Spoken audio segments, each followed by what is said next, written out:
Reason why it's called crystal field theory, it's because it explains the behavior of crystals.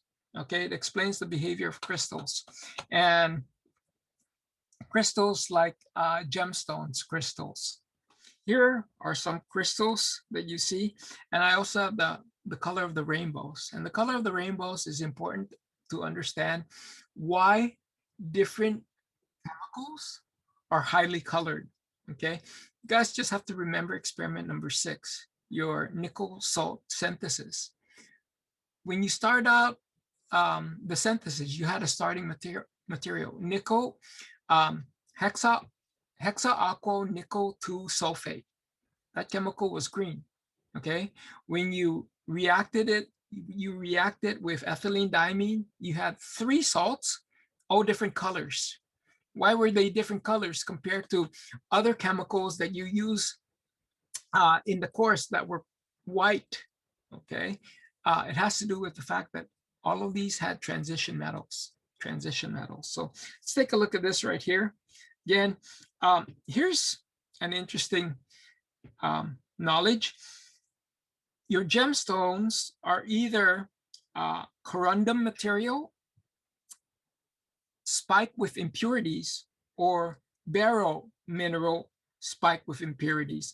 It's basically aluminum oxide. If you replace the aluminum with chromium, it's an impurity. Okay, aluminum oxide would be like the pure chemical, but if you replace some of the aluminum with chromium, guess what you have? Rubies. If you replace the aluminum with manganese, guess what you have? You have amethyst. If you replace the aluminum with iron, you get topaz. If you replace the aluminum with either titanium or cobalt, you have sapphire. Okay, so it's the impurities that actually makes it a valuable mineral, valuable gemstone. Here, if you have beryl mineral, and beryl mineral has beryllium, aluminum, silicon, and oxygen. Okay, in that form, it's pretty inexpensive. But if you replace the aluminum with chromium, you have emeralds. And if you replace the aluminum with iron in this material, you have aquamarine. And it's these transition metals which makes it highly colored and make it very valuable. So in order to appreciate this, we have to look at the crystal field theory. Crystal field theory is about what happens to the d orbitals when it's in a certain type of field, when these ligands come in, because the d orbitals are going to be upset. They're going to be upset and they're going to split to different energies. And it's that splitting of the energies that is responsible for the color. Okay, I wonder if the movie works here. Let's see. Okay, let's see if this works here. Yeah, see here, this is an octahedral geometry. And the octahedral geometry, if you think about the d orbitals, it's going to interact with certain d orbitals. So here we just have monodentate ligands and they're interacting with certain d orbitals. Okay, when the ligands approach the center, then they're going to interact with the d orbitals and they're going to cause these d orbitals to change in their energetics. And so here's our different d orbitals. And all we're doing here is looking at either an octahedral geometry or tetrahedral geometry. So if under no field, the d orbitals are all going to have the same energy, we say it's degenerate. Okay, octahedral geometry, these are the orbitals that are going to be affected. Likewise for tetrahedral. So here's what happens when the orbitals are affected in an octahedral geometry. The ligands are going to come in the x, y, and z plane. So what orbitals are going to affect these, are going to be affected by these ligands coming in? Well, the ones that are pointing directly in the x, y, and z plane are going to be unstable, and so their energy is going to go up. The ones that are not pointing in the x, y, and z plane are not going to be destabilized, but yet the center, the total energy of the orbitals have to be maintained. So when some orbitals go up, the other orbitals have to go down. It's kind of like a seesaw. If you put a weight on one side, it'll go down. You need to counterbalance that weight by the other side so that the center of balance is the same. So this is basically showing you what orbitals are being affected based on the different geometries, okay? The orbitals that are going up here are the ones that is interacting with the ligands coming in. So here's an octahedral geometry. What orbitals are pointing directly in the x, y, and z plane? It's the x squared, y squared, and the dz squared. The xy, the xz, and the yz are pointing between the ligands, and so that's why it's low. That splitting is called delta. Okay, that splitting, that difference in energy is called delta. Here's the splitting in a tetrahedral geometry. It's just the opposite. In a tetrahedral geometry, the orbitals pointing in between the x, y, and z planes are the most affected. The ones pointing at the x squared, the x, y, and z axis are the least affected. That's why you get this type of splitting, okay? And again, that splitting is called delta. That splitting is called the difference. The size of that splitting, whether it's small or large, has to do with the metal and the ligands. Okay, the left is octahedral, the right is tetrahedral. So, and then what we need to do when we have these orbital splitting, then we put in the electrons, depending on how many electrons the metal has. That's why, remember when I told you that if you have a chromium 3, you got to know how many electrons are in the d orbital. If you have a cobalt +2, how many electrons are in the d orbitals? The reason why is because then you get to figure out magnetism. Then you get to figure out what type of electron is going to go up to a higher energy state, and it's responsible for colors as well. Okay, so the colors of the rainbow, the colors of these gemstones has to do with the fact that the d orbital splits, and then that delta, it's actually the correct wavelength for visible light. If it was any larger, then that would be high energy, and that light in which the electron, you guys remember, let me remind you about general chemistry. When you look at the Bohr atom, you can excite a hydrogen atom and the electrons will go to a higher energy state. And then in the way when the electrons relax back down to the ground state, it emits photons, and that photons is going to be a certain wavelength of light, it's going to be a certain frequency of light, it's going to be a certain energy of light. And depending on the spacing, when that electron drops, there's going to be a certain energetic photons that's going to be released. You guys hopefully remember the Lyman series, the bracket series, the Paschen series. Well, when the electron drops for a hydrogen atom, it gives different frequency, different wavelengths, different colors of light. Well, that's what we're doing here, except we're not looking at the electron configuration for an atom. We're looking at the electron configuration for the transition metals, because when the transition metals are involved, the d orbitals are going to split depending on the geometry. And then when you pump in light, the electrons are going to be pumped from a lower energetic d orbital to a higher energetic d orbital. That spacing is actually in the visible region.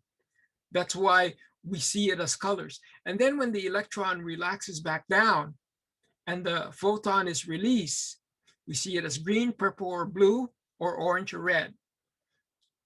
That's what crystal field theory gives you. It explains why these gemstones are colored and it's visible color in terms of our eye. So this was just a movie that sort of gave you everything here, and it was pretty fast, but you guys can look at that movie again. But let me try and explain what really is going on here. So let me again repeat what that movie was covering. We're looking at crystal field theory, and it explains the bonding, the d orbital configurations for these transition metal compounds. Okay, so again, the metal has d orbitals, the ligand has electrons to donate. When that interaction occurs, it's going to disturb the d orbitals in the metal, okay?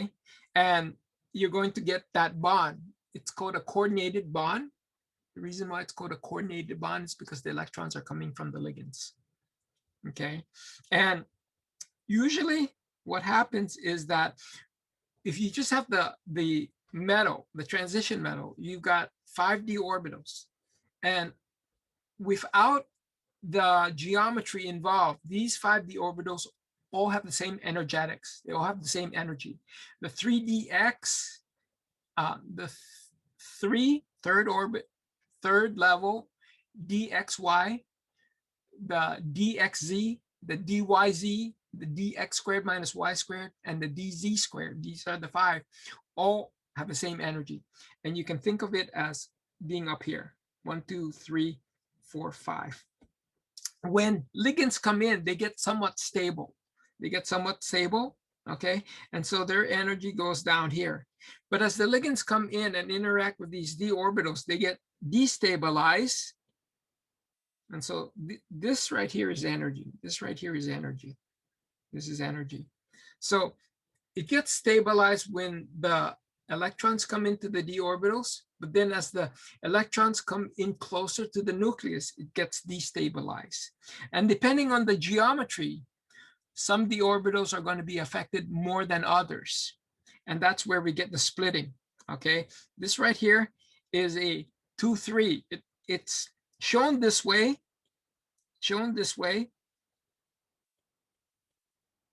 but it really should be represented this way, because the orbitals on the top level have the same energies, the orbitals on the bottom level have the same energies, and they are specific orbitals. They are specific orbitals depending on how they're interacting with the ligands. And how they interact with the ligands is based on the geometry. O octahedral geometry is going to have a 2-3. O tetrahedral geometry will have a 3-2. A linear geometry will have a different splitting. A square planar geometry will have a different splitting. Why? Because the geometry is going to have different d orbitals interacting with the ligand. And if it interacts to a greater extent, then they are going to be destabilized. And yet the energy, the overall energy of the whole d orbital have to be maintained. It's conservation of energy. So when some orbitals gets destabilized and go up in energy, the others that are not affected has to go down in energy, so that when you add the energies of all these orbitals together, it's still the same as the original before it splits. Okay, it's called maintaining the Barclay center. It's maintaining the Barclay center. When some orbital goes up, other orbitals have to go down, so that the net energy is no different from the beginning to the result. Energy is maintained. So this is what happens in terms of what happens to the d orbitals of the transition metals when the ligand comes in. Okay, when the ligands come in. So that's crystal field theory. Here's an example. Here's an illustration of the x, y, and z Cartesian coordinate. Okay, and then the metals right here in the center. And here's what happens when you have an octahedral geometry, how it's affecting certain d orbitals, the dxy, the dyz, and the dxz. If you look real closely here, you will see that the ligands are not pointing directly, or the orbital is not pointing directly to the ligands. It's indirect. Okay, you see how this orbital right here and this orbital, and yet the ligands coming in between them? In all of these, the ligands are coming in between the orbitals. So it's not going to have a very electrostatic interaction. Let's take a look at the other orbitals. This is the dz squared and the dx squared minus y squared. These point directly in the x, y, and z plane. Right here is the y plane. This right here is the x plane. These orbitals point directly to the ligand coming in. So there's going to be more electrostatic interaction. Therefore, their energetics are going to be more highly affected. The energetics are going to be higher in energy. So if the original 5 were over here, and this is the original energy, then when 2 of these goes up and 3 of these go down, their total energy still have to equal the original energy here. Okay, that's why it looks like this is 2/5, 3/5 higher than this. This is 2/5 lower because it's got to add up to 0. If 2 of them go up, then that difference is 3/5. If 2 or 3 of them goes down, that difference in energy is 2/5. Okay, 2/5 times 3, that's going to be 6/5. 3/5 times 2, that's going to be 6/5. So basically, the plus and the minus are equal. So that's just information as to why these splittings are not the same. Why this thing seems to be larger here than here, because the energetics have to be equal. The rise have to be equal to the decrease. So let's take a look at these 5 d orbitals again. That's the splitting. We call that splitting delta. It's also called 10 dq. Okay, 10 dq. You don't have to know what dq means. Delta, that splitting, is also called 10 dq. It's just the name that we use in inorganic chemistry. But that's the splitting. But that splitting is dependent on this delta, is a function of the metal and the ligand. The metal in terms of its size and its charge. And then the ligand in terms of its identity. Okay, so the size of that splitting, whether it's going to be a large splitting or small splitting, is going to be a function of 2 of the players, the ligand and the metal. And then in terms of the metal, you got to look at the charge of that metal and the size of that metal. And then the ligands are going to have different interaction. And I'll talk about that briefly. Okay, so that's what this discussion here is about. Let me clear this. So the energy gap is referred to as delta, or 10 dq, the crystal field splitting energy. It's called the crystal field splitting, crystal field meaning the theory that we are studying.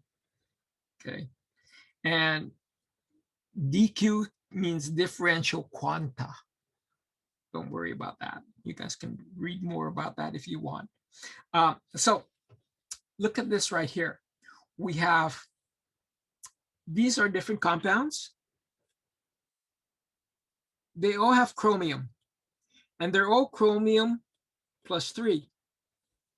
So for all of these, the metal's the same, the size of the metal's the same, the charge of the metal is the same.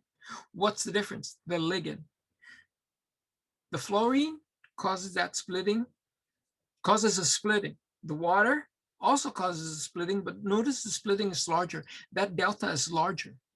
The ammonia, the amine, is going to cause that splitting to be even larger, and the cyanide causes that splitting to be even larger.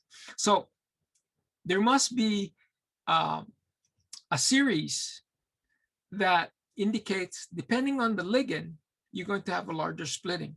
And that series is called the spectral chemical series. Spectral chemical series. You don't have to memorize these series because I give it to you. And all you have to do, recognize here, is that some ligands are going to cause that splitting to be small. Some ligands are going to cause that splitting to be large. What's the consequence of that? Well, chromium-3 has 3 electrons in its d orbital. Here they are right here. When you shine light on these compounds, these electrons are going to be promoted to a higher energetic state. Okay, when you shine light, these electrons, or when it's exposed to light, these electrons are going to be promoted to a higher energetic state.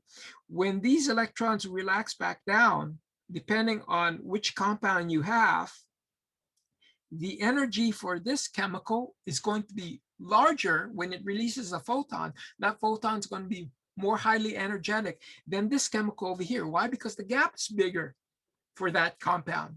If the gap is bigger, that means that the fall of the photons, the fall of the electrons is larger, which means that the energy release is going to be higher energy. Here, the gap is smaller. So when the electrons drop down, the energy that's released is going to be smaller compared to the ones with cyanide. And remember, the different energetics of the photons give you different wavelength of light. Different wavelength of light gives you different colors. Thereby, you now understand why these things are highly colored and why, depending on the ligands that you have, one can be blue, one can be purple, one can be violet, one can be red. Okay, it has to do with that gap right there. The bigger the gap, the higher the energy of the photon that's released. The energetic of the photon is correlated to the wavelength of light that we see. So hopefully that makes sense. Okay, we're bringing back Chem 200 material, except we're making it a little bit more sophisticated because now we're talking about the d orbitals for the transition metals, but it's still the same concept. You excite the electrons to a higher energy state. When the electrons relax back down, it gives off photons, it gives off light. And that light has different characteristic colors. That's why gemstones are highly colored, because of the d orbital splitting. So let me show you this right here. Let me clear this. So we talked about this already, that large metals gives you, well, I told you that metals and the ligands are responsible for the splitting, but what makes the splitting larger relative to a small splitting? Large metal gives you larger splitting. Why? Because the electrostatic interaction, the d orbitals extend further out. And so the electrostatic interaction between the ligands and the d orbitals is going to be greater. So it's going to cause more disturbance on the energetic. So you get, for large metals, you get larger splitting. For higher charge, higher oxidation state, a +4 versus a +2, you also get larger splitting. Okay, because there's going to be more electrostatic interaction there. So large metals, high oxidation state will cause large splitting. Small metal, low oxidation state will give you a small splitting. It still splits. It's just that the splitting size will be different. And then you also have the ligands. And this is called the spectrochemical series. This is a limited few. Your book, the appendix that I give you, the equation page that you have, give you a more extensive series. And I'll show you the more extensive series here. These right here are small splitting, small delta. These right here will be large delta. So the spectrochemical series is actually a specific sequence of ligands in which the left part of that sequence gives you small splitting, very small interaction between the ligand and the d orbital. Whereas the right part of that series gives you large splitting because there's big interaction between the ligand and the d orbitals. So you get larger. Look at this right here. That's the cyano group. That's on the right side of the spectrochemical series. Look right here. This is fluorine. Fluorine's on the left side of that spectrochemical series. All things being equal, the fact that they all have chromium, the fact that all the chromiums are +3, we have to look at what's the difference. And the difference are the ligand. One has cyano ligands. The other one has fluoroligands. The fluoroligands are small splitting ligands. The cyano ligands are large splitting ligands. Okay, so get your hands on the spectrochemical series because it'll tell you the relative size. It won't tell you the absolute splitting size, but it'll tell you whether one is larger versus the other. Okay, so here again is, let me clear this, the spectrochemical series. Weak field, meaning small splitting. Strong field, meaning larger splitting.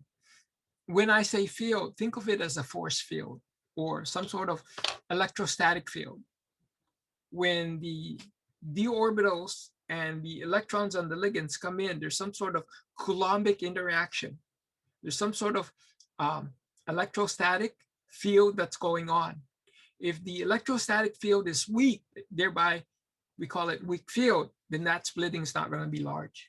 If that electrostatic interaction is going to be large, therefore we call it strong field, then that splitting is going to be large. If it's weak, it's going to be a small splitting. If it's strong, it's going to be a large splitting. That's what I meant to say.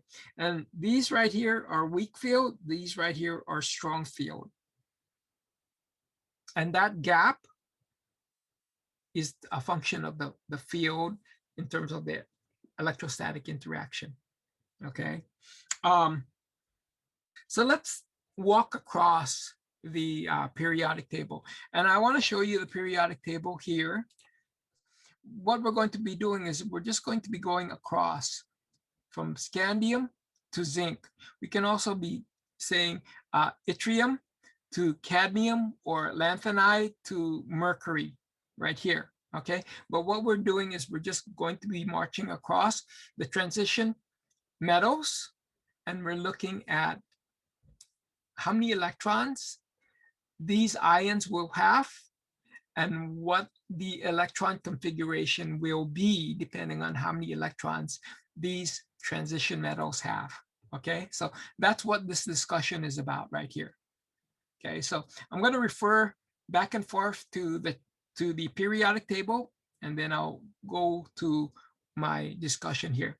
So look at titanium 3, titanium plus 3. So the question is, if I ask you, how many electrons in titanium plus 3? Don't make it hard on yourself. Look up titanium in the periodic table. It's right here, number 22. Plus 3 tells you you've got 3 less electrons. So the best way to determine the number of d orbitals is just count from the left. Potassium is 1, calcium is 2, scandium is 3, titanium is 4. So in the valence shell, 2 of these are in the s orbitals, 2 of them in the d orbitals. But don't even worry about that. Just know that there are 4 electrons. Remove 3, that 1 electron is going to be found in the d orbital. So we say it's d1. It's d1. Okay, so titanium plus 3 is d1. How about vanadium 3? What is vanadium 3? Again, what you want to do, again, don't make it hard on yourself. The way you make it hard on yourself, and a lot of you will overthink it, is you guys are going to write the electron configuration. You're going to remove the electrons from the s orbitals, then you're going to remove the electrons from the d orbitals, and then you're going to see what exactly is left over. And that's the correct way. That's the correct way. But the easier way is vanadium's plus 3. Let's count how many total electrons in that last shell, including the 4s. 1, 2, 3, 4, 5. At 23, there are 5 electrons. If it's a plus 3, then there's 3 electrons that are missing. It's a D2. It's a D2.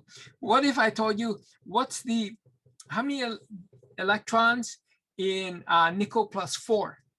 Well, nickel plus 4 means that there are 4 less electrons. What you need to do is now count from potassium, 1, 2, 3, 4, 5, 6, 7, 8, 9, 10. So there's going to be a total of 10 electrons, including the s electrons for nickel. We're now removing 4 because it's a nickel plus 4. 10 minus 4, 6. It's a D6. It's that easy. Don't make it hard on yourself, okay? For years, I've been teaching it in terms of knowing the electrons, but this allows a lot more efficient way of figuring out how many electrons in the d orbital. And you need to know how many electrons in the d orbital if you want to know whether the chemical is going to have unpaired electrons or paired electrons. This speaks to what we call magnetism. So let's take a look at this right here. Now that you know how to calculate how many electrons in the d orbital, let's take a look at this. Okay, let's take a look at this. So here we have the splitting, and when electrons are, let me try and explain this. When the electrons are in the lower energetic state, then that's what we call low spin, because the electrons are in the bottom.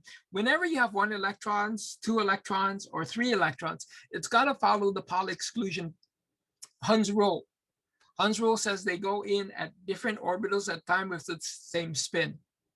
Okay, they do not go to a higher energetic state.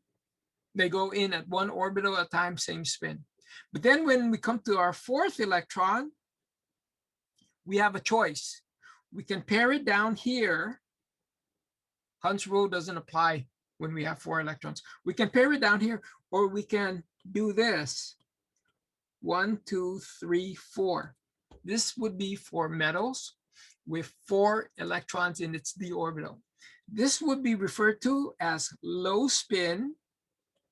Why is it called low spin? Because the electrons are in the lower orbitals. This would be referred to as high spin.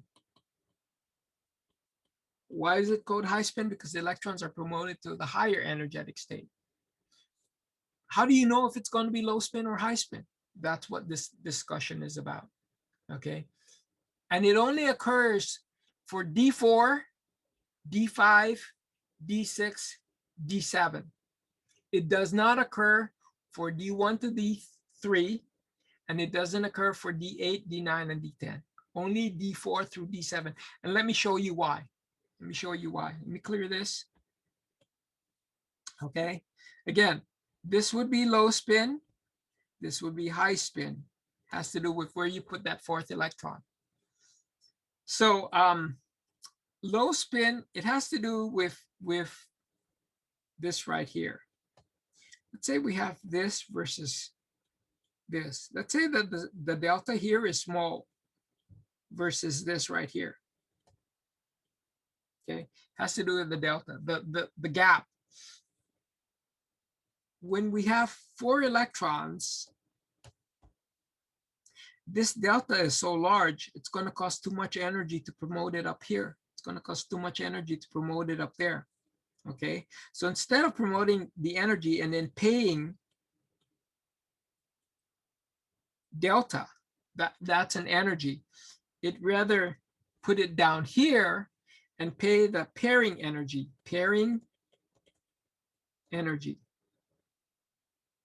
okay? Because if the delta is too large, whenever you pair electrons, by the way, you're going to have electrostatic interaction, and there's going to be certain energetic you have to pay. But if the delta is too large, you also got to pay that energy for promoting it to a higher energy state. So there's always the consequence of either paying delta versus the pairing energy. When the splitting is large, you want to pay the lower price, the pairing energy. But when the splitting is small, like in this case, then you want to pay the delta energy, because that energy, that small delta, is going to be lower in energy than the pairing energy. So that's why you got to know the relative splitting size, because then you can decide whether you're going to have a high spin or low spin. It has to do with the delta. When delta is small, you want to be small delta. You want to go to high spin. Why? Because it's okay to pay the delta, the splitting energy. But when delta is large, then you want to go to a low spin. Why? Because you'd rather pay the pairing energy versus the delta, because that gap is too large.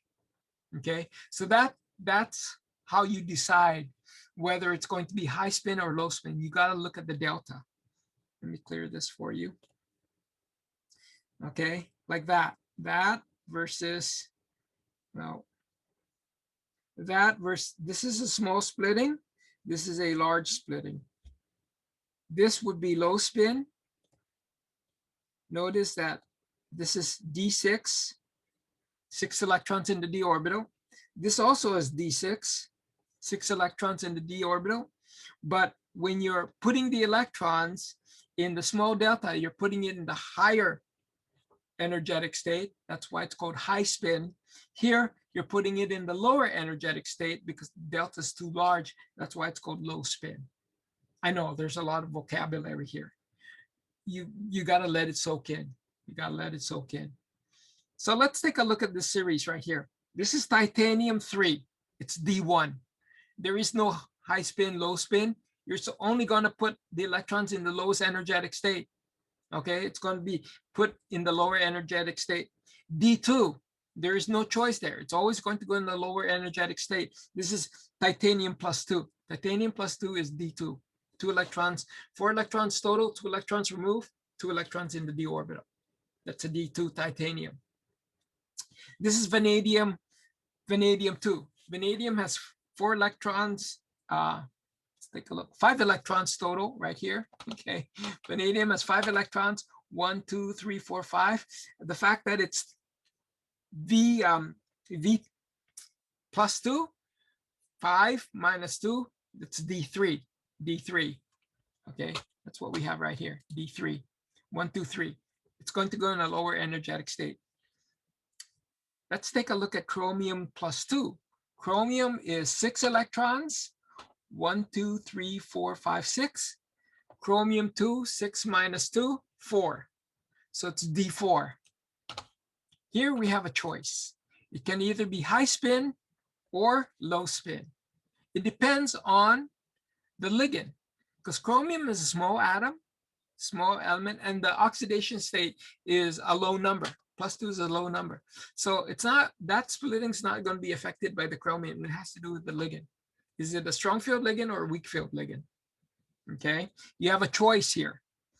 Manganese plus 2, that's D5. Count the number of arrows, 5 electrons. It's either going to be high spin or low spin. D6, that would be iron. It's either going to be high spin or low spin. Let me also remind you about magnetism. Here we have 3 unpaired electrons. If we have 3 unpaired electrons, it's paramagnetic. If there are any unpaired electrons, we say it's paramagnetic. If all the electrons are paired, we say it's diamagnetic.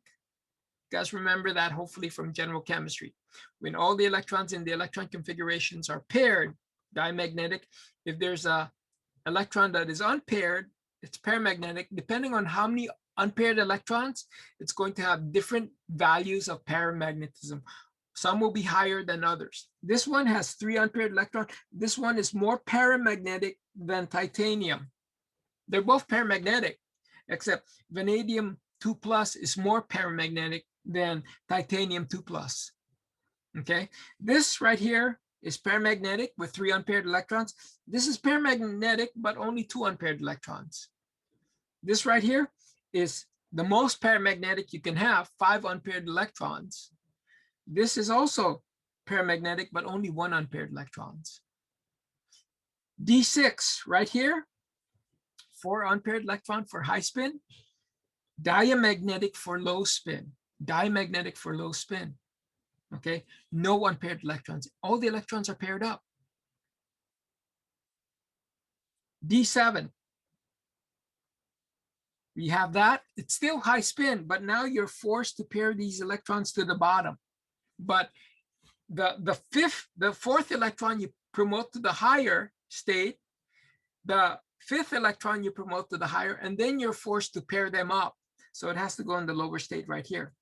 But the fact that you promote it to the higher state still refers to the fact that it's high spin. High spin. It's because delta is going to be low for that particular case. Delta is low. You can promote it to the higher energy state and pay the pairing energy. Here, the delta is probably large, so you're putting all the electrons at the bottom because it costs too much to promote it to the higher energetic state. Delta is large, you want to go low spin. I know it's a contradictory in concept, but just think about it. The larger the delta, it's kind of like jumping over a hurdle. The higher the hurdle, you just want to go around it. Okay, so you're going to go in the ground floor. The lower the hurdle, you can easily go to the top, go over it. Okay, so the lower, this would be small delta, you want to go high spin. The bigger, you want to go low spin. Okay, so here it is in terms of D7, high spin, low spin. D8, no choice. You're all going to have that electron configuration. You don't refer to it as high spin or low spin because there is no difference. D9 and D10. Okay, so only D7, D4 through D7, do you have a choice between low spin and high spin? And then count the number of electrons that are unpaired, because that's a question you're going to be asked. How many unpaired electrons in your electron configuration? You got to recognize the splitting pattern. You got to recognize whether the delta is large or small. And then you got to fill in the electrons in these d orbitals. Okay, and that's how you know whether or not you've got one unpaired electron or three unpaired electrons, depending on what's going on, depending on how many, whether you feel the high spin scenario or the low spin scenario. Okay, let's see if there's truth to this thing. Right now we have cobalt, hexafluorocobalt. It actually absorbs light at 700 nanometers, and then we see a red color. And the colors of these compounds has to do with the size of that splitting. Let me go ahead and cover this so that you can appreciate it, and then we'll finish off next time because it's already 6:11. But I want to make sure that you understand how the different colors are manifested in the splitting of the metal. Okay, so let's take a look at this right here. You guys know the color of the rainbow, and I remember it as Roy G. Biv. Okay, I remember 7th grade. My science teacher said that in order for you, if you want to know the color of the rainbow, just remember Farmer Roy G. Biv. And then I always remember red, orange, yellow, green, blue, indigo, violet. The I means indigo. Indigo is a color, okay? It's in between blue and violet. So here it is, Roy G. Biv. And what you need to remember about the color of the rainbow is the color wheel. And you guys know how to make a color wheel, because what you do is you draw a circle, draw a line in between, and then an X right between, and then red, orange, yellow, green, blue, indigo's in here, and violet. I don't really put indigo. And why the color wheel? This actually should be violet. My color didn't come out in this particular Photoshop, but why is the color wheel important? Because colors that are opposite each other, red is supplement to blue, green is supplement to red, yellow is supplement to violet, this is violet, okay, violet supplement to yellow. Why is that important? The reason why it's important is because the way we see colors.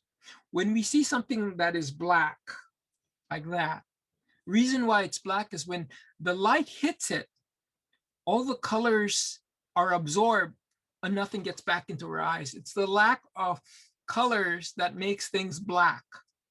Okay, hope you guys can appreciate that. Why something white?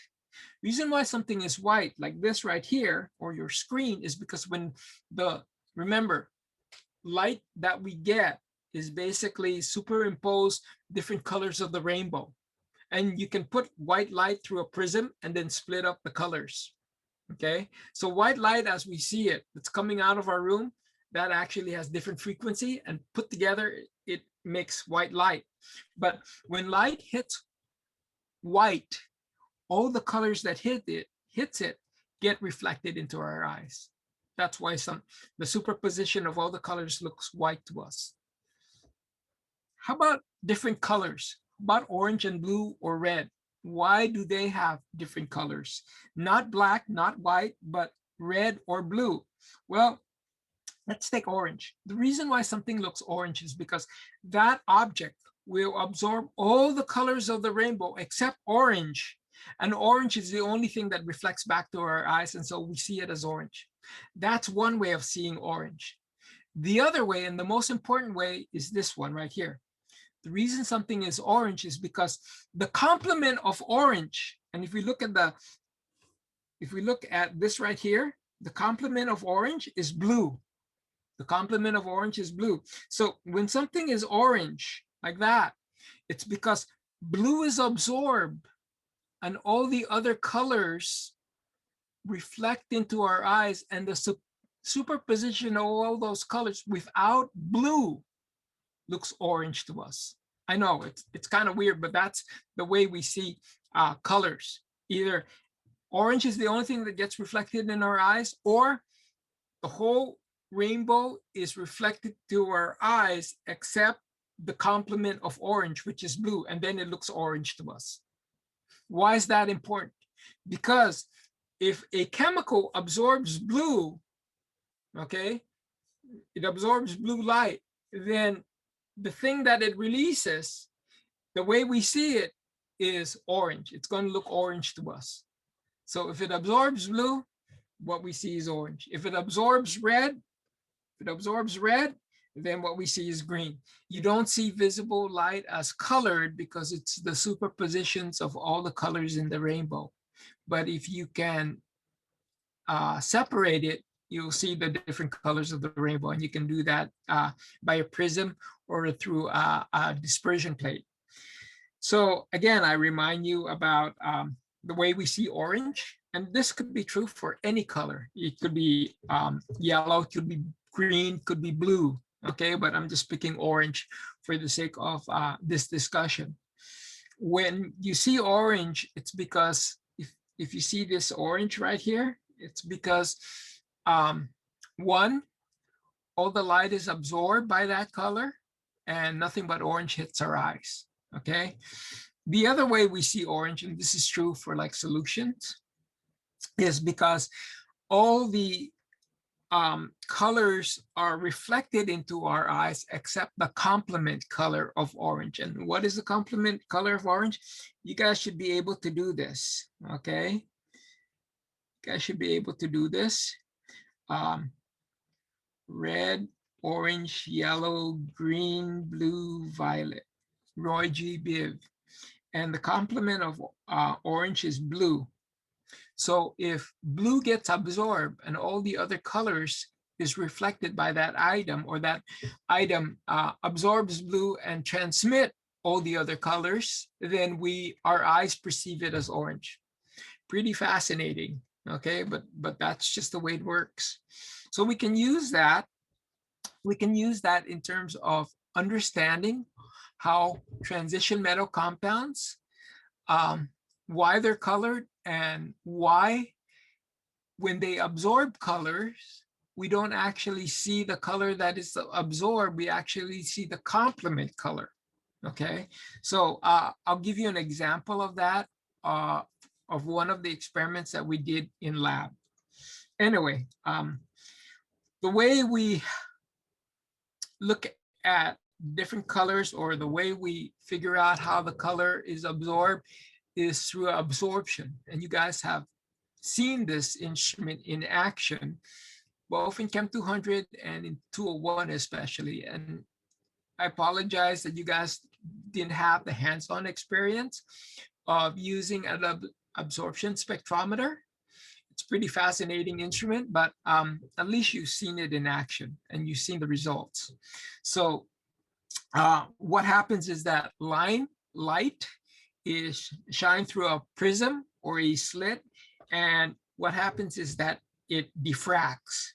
And then you can choose a certain wavelength of light to hit your sample, or you can let the white light hit your sample, and then the diffraction will cause the separation of the colors, and then you can figure out which color was absorbed, okay? And you guys learned this in the lab. Anyway, that's how we measure an absorption spectrum. And so this is basically the absorption spectrum of a species right here. And you can see that when this represents visible light, and the reason why it has different colors of the rainbow is because the superpositions of the colors of the rainbow give you visible light, gives you white light.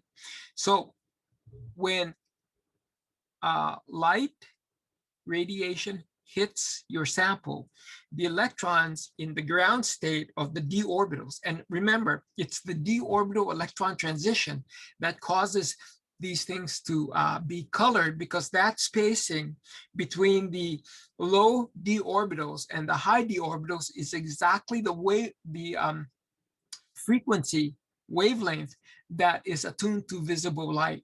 Okay, visible light's about 840 nanometers to about 400 nanometers. 850 is about red light, about 400, even 380 is ultraviolet. Okay, so you can see here that light is absorbed, and what happens is that the electrons is populated, or the electrons go to a higher excited state, and then the electrons will relax back down, and as it relaxes back down, it's going to emit a certain amount of light. But the light that is transmitted, remember, if one light is absorbed, the rest of the light is transmitted, and the complement color that is absorbed is going to indicate what color of that chemical will be, because when all the wavelength of light is transmitted, just like when we see orange, then that's how our brain process the color of that particular item. So that's basically how it works. Now let me go back and remind you about experiment number 2. Okay, in experiment number 2, let me remind you what that experiment was.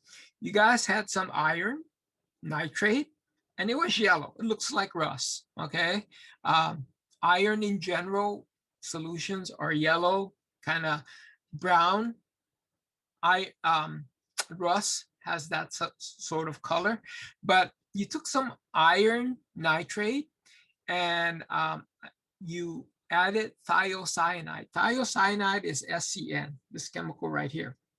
And when the thiocyanide, now it's a ligand, binds the iron, then you got a highly colored species.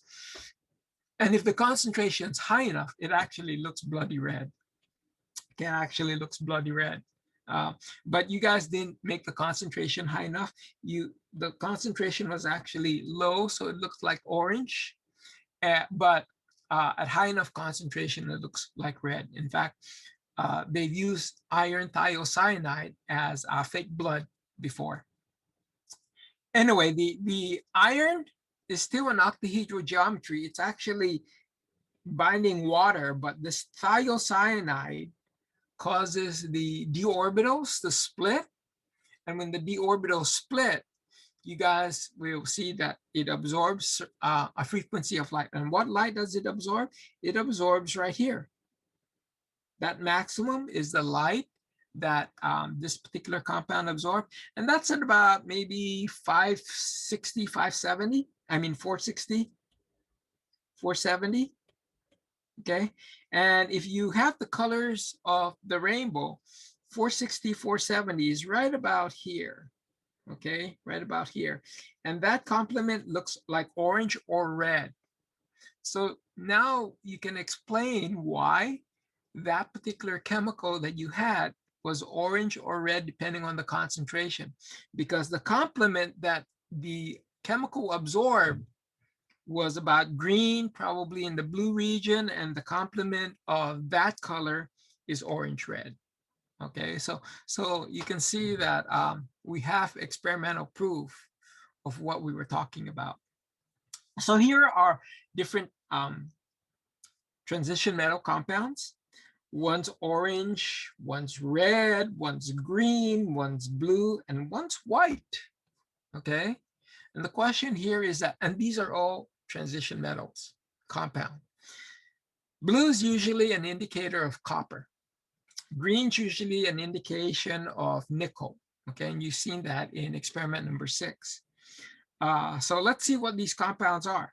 Okay, the orange was actually iron, hexaquo iron, and that's an iron 3. It has a +3 oxidation state. So you can tell me the number of d electrons in the d orbital for that. Again, look at the periodic table, count from the left all the way to iron, count how many electrons in the valence shell, and then subtract 3. It's the simplest way. Then we have cobalt, and we have nickel, copper, and then this compound right here, is actually zinc. Okay, but zinc is transparent, it's not colored. So it seems to suggest that Not all transition metal compounds are highly colored, but why is zinc transparent? Okay. And in order to answer that, you actually, usually things can be answered based on the fundamentals. Okay, what do I mean by the fundamentals? Remember, the whole basis of these colors is the fact that the electrons are going from a lower energy state in the d orbital to a higher energy state in the d orbital because of the splitting pattern based on that geometry. Okay, and that spacing is in the visible region. So the electrons have to be promoted to within that d orbital, depending on the spacing. So the reason probably why you don't see any colors is, one, the electrons are being promoted to an energy state that is past the visible region, okay, or that the that spacing is not within the visible range. Okay, as it so happens, if you take a look at zinc, and this is zinc plus 2, okay, you see that zinc plus 2 is D10. D10 has this type of electron configuration for an octahedral.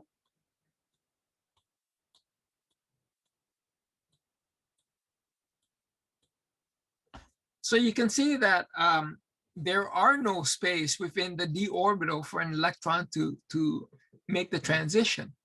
That's why, since there's no space within the d orbital for the electrons within the d orbital to make the transition, then this electrons over here is actually promoted to a higher energy state. It's called the lowest unoccupied molecular orbital. It's called a LUMO.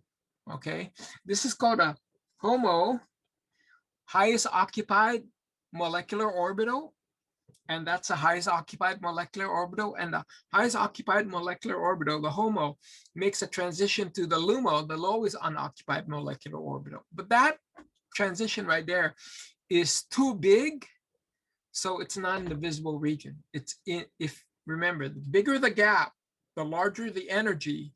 Large wavelength, or large wavelength, high frequency is usually in the ultraviolet region. Ultraviolet light we can't see, okay? It looks white to us.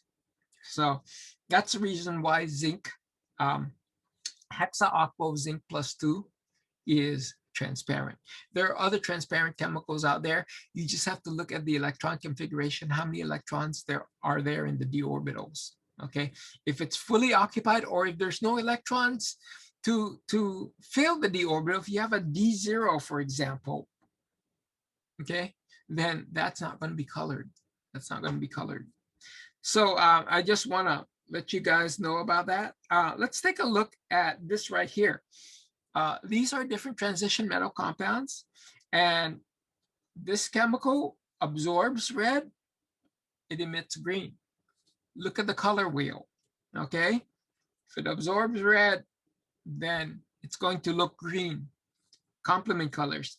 This other chemical right here, this is oxalato. Remember C2O4? That's the oxalato ligand. This is water, this is amine, this is ethylene, diamine, that's cyano. If you look at these ligands, you'll see that the spectral chemical series increases from top to bottom. That is, these ligands causes that splitting to be larger and larger as we go up down these series, because cobalt's the same. So the metal's the same, the charge is the same, so that's not different. It's only the ligand that's causing that splitting to be different. Okay, so take a look at that, and let's see how this plays out in terms of why, when it absorbs one color, we see the complement color. And make sure that you know how to do this in your activity 12, because you've got a bunch of questions like that. Okay, I should know, I wrote that lab manual. Okay, so let's take a look at yellow violet. Yellow violet. If you go to the middle right here is where they merge, then you can see the complements like green, maybe a little bit of bluish, kind of turquoise. Well, that's what you see, dark green. It's not going to be spot on. Okay, it's not going to be spot on, but it'll be in that ballpark. If we take a look at again, 600 nanometers to about um, 400 nanometers. Let me clear my pen. That's a superposition of these two colors, 600, 400, 600 to 400 right here. Again, that's going to be bluish green, okay? So when those two colors merge, that's the light that is absorbed. That's the wavelength of light that is going to show up in the absorption spectrum. When that is absorbed, then the complement, the rest of the light that goes through looks blue-green to us. Look at 475, 340, that's blue-violet right here, okay? What is the complement to that? It's about yellow-orange. Same thing here, 470 to 340. Blue ultraviolet, what is the complement to that? It's going to be, again, yellow-orange. Look at 310. Let me clear this. And these things are experimentally determined. I'm not just making this up, okay? These things are experimentally determined. Ultraviolet, way over here. What's the complement of that? According to the data, pale yellow. So you could predict what the color of that particular chemical, that solution will be based on its absorption spectrum. That is based on the light that it absorbs. And then you can make that prediction. Okay, so that's pretty fascinating in terms of how crystal field theory explains why gemstones are highly colored. Okay, and that was the whole reason why crystal field theory was developed, was to kind of explain why these minerals had these brilliant colors. And they did science and figured out about, they proposed this theory about the d orbitals and the splitting. And of course, when the experimental results verify what is observed, then a lot of people do believe it. Now, that's not to say that that theory is foolproof, but for the most part, it hasn't been broken down. Okay, that's the scientific method. So let's take a look at the last topic I want to talk to you guys about is we've only talked about two geometries, and that geometry is the octahedral geometry and the tetrahedral geometry. You guys should know why the splitting for an octahedral geometry is 3-2, okay? And the main reason is because when in an octahedral geometry, the ligands are coming along these axes, they're coming along these axes, the ligands with their electrons are going to come in. Initially, it's going to get stable, but as that pair of electrons come closer to the atom, there is going to be some sort of destabilization. The orbitals that are pointing directly to those ligands are going to be destabilized, and the orbitals that are pointing away from those ligands are going to be compensating for the destabilization of those d orbitals that are pointing directly to the ligands. Okay, that's why you have this splitting pattern. The three d orbitals that are not pointing directly to the ligands in an octahedral geometry is dxy, dxz, and dyz. That's these right here. The ones that are pointing directly to the ligands as they come in, okay, crystal field. It's like a field, that electrostatic field that's making that interaction destabilize these orbitals. It's the one that's pointing directly to these ligands, dx squared minus y squared. These orbitals are pointing in the x and y axis, dz squared. That orbital is pointing directly in the z axis, and then there's a little donut. Remember, there's a little donut right here in the xy plane. So if you understand the shape of the d orbitals, then you will understand the splitting pattern. Let's take a look at tetrahedral geometry. In a tetrahedral geometry, you think of a box, okay? Think of a box. And the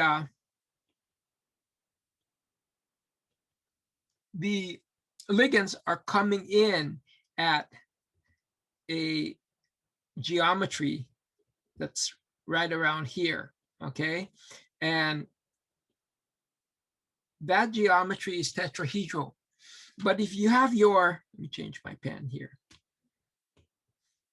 if this is the z-axis and this is your y-axis and this is your x-axis, you can see that those ligands in that tetrahedral shape is not directly in the x, y, or z axis. They're actually in between the x, y, and z axis. What does that mean? It means that the orbitals that are pointing in between the x, y, and z axis are the ones that are going to be affected the most, and the orbitals that's pointing directly in the x, y, and z axis are going to compensate for that. So what you have is a reversal of the splitting pattern. Instead of a 2-3, it's a 3-2. Okay, it's a 3-2. The higher orbitals are going to be the dxy, dyz, and the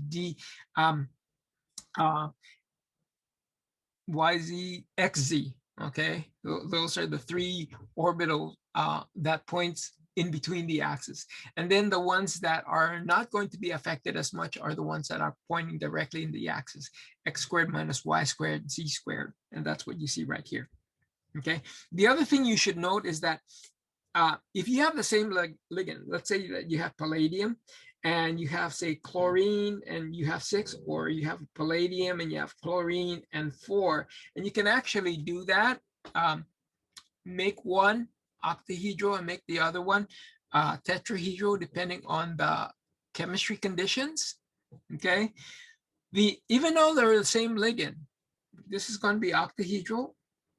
Why? Because it's got 6 ligands. That's the best way you can accommodate 6 ligands. It's a octahedral geometry. That's going to be either square planar or tetrahedral. It depends on the number of d orbitals. Let's say it's tetrahedral in this case. Okay, so these are the two splitting patterns. The delta for tetrahedral geometry will always be smaller than the delta in an octahedral geometry. Why? They're the same ligands, they're the same metal, because you only have 4 ligands coming into the metal in a tetrahedral versus 6 coming into a octahedral geometry. So the 4 ligands is going to upset the spacing in the d orbital to a lesser extent. Okay, 4 ligands coming into the metal is going to have less electrostatic interaction than 6 ligands. That's why I show you here that this delta right here is much smaller than this delta right here. And that's true for tetrahedral. For everything being the same, ligand metal, just the geometry being different, the delta for the tetrahedral, or when you have fewer ligands, will always be smaller. Okay. How about square planar? Let me clear my screen here. How about square planar? Well, square planar is like this. Okay, we can make this x, and this is like y, this is x, and this is z. So in a square planar geometry, those ligands directly in the xy plane are going to be affected the most.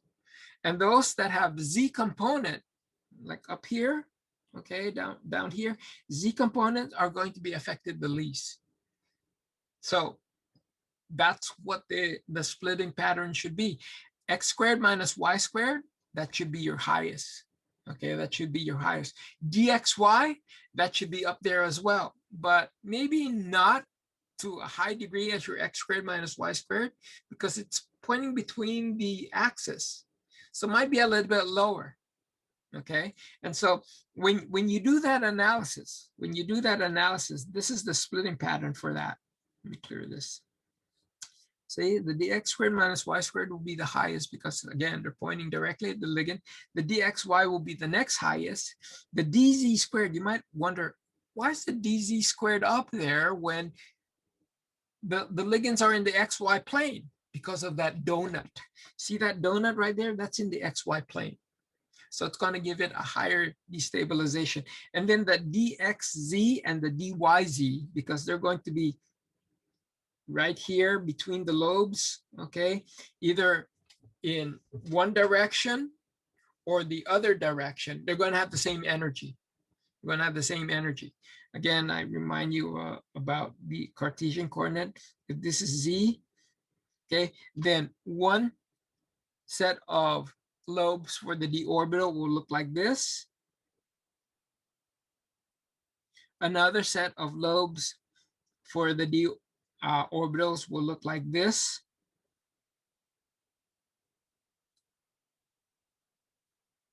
Okay. Okay, so you can see how it's 90 degrees turn. So they'll have the same energy because for the most part, they're pointing away from the XY plane. They're just 90 degrees to each other. That's what you see right there. Okay.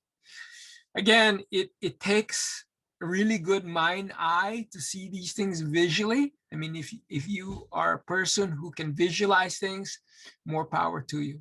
And you guys say, a lot of students say that they are visual learners. Well, use your visual learning capabilities to see these things in three-dimensional space, because it's really important to do that. So at least I've given you the splitting pattern here. Okay, you now know the splitting pattern for octahedral, for tetrahedral, and for square planar. How about these right here? How about for linear? What is the splitting pattern for that? When you have ligands coming in a linear geometry only, okay? What would be a splitting pattern for that? If you make this the z-axis, then you probably think that this dz squared will be the highest destabilized. And any orbital pointing in the z-axis, like this right here, okay, that's going to have z component or 90 degrees to that. That might also be high, but not as high as the dz squared. And anything in the xy plane will probably be in a lower orbital. So my guess would be something like this, okay? Dx squared minus y squared, dxy would be lower, dz squared would be up here, and then dxz and dxyz would be the next level. That would be my guess, just based on understanding how the ligands are affecting the d orbital. Okay, that's basically what I would do. So you guys should figure out what the splitting pattern for these things are. I'm not going to give it to you. You figure it out. But there will be a splitting pattern because the d orbitals are going to be affected by the ligands that are coming in. So what is it for trigonoplanar? What is it for square pyramidal? What is it for a trigonobipyramidal? These are the geometries that you guys learn in Chemistry 200. Okay. And again, it's just a matter of looking at how these ligands are affecting the d orbitals in space. I think you guys have a question like that in your activity for the lab. Okay, and that's pretty much crystal field theory. Pretty much is crystal field theory. Okay, so now you know why gemstones are highly colored right there.